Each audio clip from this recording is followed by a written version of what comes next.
ಪ್ರಜಾಧ್ವನಿ ಇದು ಪ್ರಜೆಗಳ ನಂಬಿಕೆಯ ಧ್ವನಿ.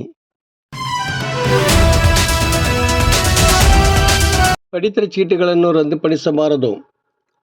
ಈಗಾಗಲೇ ಸರ್ಕಾರ ವಿತರಿಸಿರುವ ಪಡಿತರ ಚೀಟಿಗಳನ್ನು ರದ್ದುಪಡಿಸಬಾರದು. ಇದರಿಂದಾಗಿ ಬಡವರಿಗೆ ಅನಾನುಕೂಲವಾಗುತ್ತದೆ, ಅಲ್ಲದೆ ವಿನಾಕಾರಣ ತೊಂದರೆ ಆಗುತ್ತಿದೆ ಎಂದು ಆಗ್ರಹಿಸಿ ಸೋಮವಾರ ಗದಗ ನಗರದಲ್ಲಿ ಸ್ಲಂ ಜನಾಂದೋಲನ ಕರ್ನಾಟಕ ಜಿಲ್ಲಾ ಕೊಳಚೆ ನಿವಾಸಿಗಳ ಹಿತರಕ್ಷಣಾ ಸಮಿತಿ ಸದಸ್ಯರು ಪ್ರತಿಭಟನೆ ನಡೆಸಿದರು.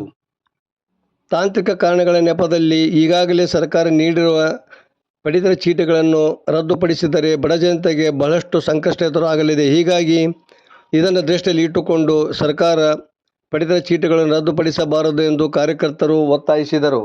ವರದಿ ನಾಗರಾಜ ಹಣಗಿ, ಪ್ರಜಾಧ್ವನಿ, ಲಕ್ಷ್ಮೇಶ್ವರ. ಸ್ಲಂ ಜನಾಂದೋಲನ ಕರ್ನಾಟಕ ರಾಜ್ಯ ಸಮಿತಿಯ ಕರೆ ಮೇರೆಗೆ ಇವತ್ತು ರಾಜ್ಯದ ಎಲ್ಲ ಜಿಲ್ಲಾ ಕೇಂದ್ರಗಳಲ್ಲಿ BPL ಪಡಿತರ ಚೀಟಿಗಳನ್ನು ಯಾವುದೇ ಕಾರಣಕ್ಕೂ ರದ್ದುಗೊಳಿಸಬಾರದು ಅಂತೇಳಿ ಒಂದು ಬೃಹತ್ವಾದ ಪ್ರತಿಭಟನೆಗಳನ್ನು ನಡೆಸುವ ಮೂಲಕ ಮಾನ್ಯ ಜಿಲ್ಲಾಧಿಕಾರಿಗಳ ಮುಖಾಂತರ ರಾಜ್ಯದ ಆಹಾರ ಇಲಾಖೆ ಸಚಿವರಿಗೆ ಮನವಿಯನ್ನು ಸಲ್ಲಿಸಿದ್ವಿ.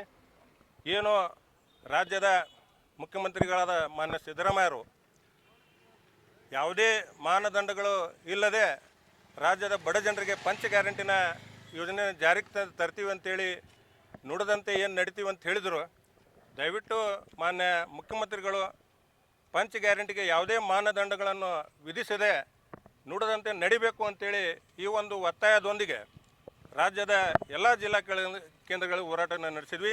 ಅದೇ ರೀತಿ ಗದಗ ಜಿಲ್ಲಾ ಸ್ಲಂ ಸಮಿತಿ ನೇತೃತ್ವದಲ್ಲಿ ಮಾನ್ಯ ಜಿಲ್ಲಾಧಿಕಾರಿಗಳ ಕಚೇರಿ ಮುಂದೆ ಪ್ರತಿಭಟನೆ ನಡೆಸುವ ಮೂಲಕ ರಾಜ್ಯದ ಆಹಾರ ಇಲಾಖೆ ಸಚಿವರು ಈ ಒಂದು ಪಡಿತರ ಚೀಟಿಗಳು ಏನು ರದ್ದು ಮಾಡಬೇಕು ಅಂತೇಳಿ ತಾವು ಈಗಾಗಲೇ ತಮ್ಮ ಹೈಕಮಾಂಡ್ಗಳಿಗೆ ಸೂಚನೆಯನ್ನು ಕೊಟ್ಟಿದ್ರಿ. ದಯವಿಟ್ಟು ಇದನ್ನು ಕೈ ಬಿಡಬೇಕು.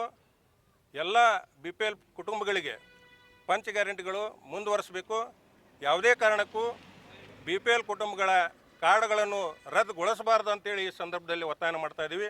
ಅದರ ಜೊತೆಗೆ ಏನು ರಾಜ್ಯ ಸರ್ಕಾರ ತಿದ್ದುಪಡಿ ಮತ್ತು ಸೇರ್ಪಡೆಗೆ ಅವಕಾಶ ಕೊಟ್ಟಿದೆ, ಸುಮಾರು ತಿಂಗಳಾದರೂ ಕೂಡ ಲಕ್ಷಾಂತರ ಜನ ತಮ್ಮ ಪಡಿತರ ಚೀಟಿಯಲ್ಲಿ ತಿದ್ದುಪಡಿ ಮತ್ತು ಸೇರ್ಪಡೆಗಳು ಮಾಡಿದರೂ ಕೂಡ ಇನ್ನೂವರೆಗೆ ಅವರಿಗೆ ಹೊಸ ಪಡಿತರ ಚೀಟಿ ಕೊಡುವಂಥ ಕೆಲಸ ಆಗಲಿಲ್ಲ. ದಯವಿಟ್ಟು ರಾಜ್ಯ ಸರ್ಕಾರ ಇದನ್ನು ತಕ್ಷಣ ಕ್ರಮ ಕೈಗೊಳ್ಳಬೇಕು. ಆಹಾರ ಪಡಿತರ ಚೀಟಿಗಳನ್ನು ಕೊಡುವಂಥ ಸರಳೀಕರಣಗೊಳಿಸಬೇಕು ಅಂತೇಳಿ ತಮ್ಮಲ್ಲಿ ವಿನಂತಿಯನ್ನು ಮಾಡ್ತಾ ಇದ್ದೀನಿ.